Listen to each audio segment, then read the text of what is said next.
Cette rue est la principale de Lisieux, la plus ancienne peut-être. Avant la guerre, c'était la Grande Rue, et du temps des Romains la voie principale d'est en ouest. Avec cette toile, il est possible de se croire transporté au siècle passé.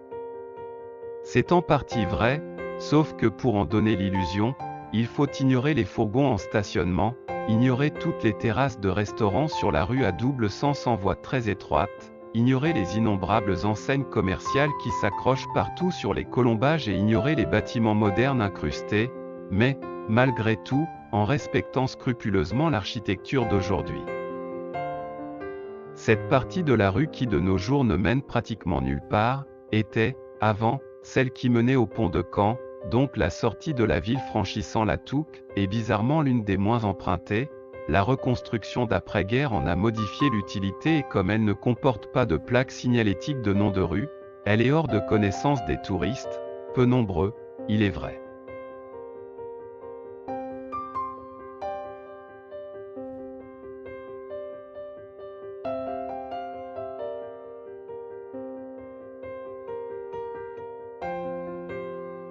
L'architecture des maisons à pans de bois est un piège pour un peintre impressionniste.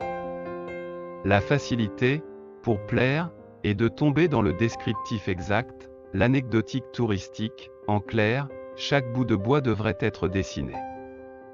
Mais alors, la poésie du motif n'existe plus. L'œil d'un peintre doit, élaguer, simplifier, et surtout oublier les détails futiles.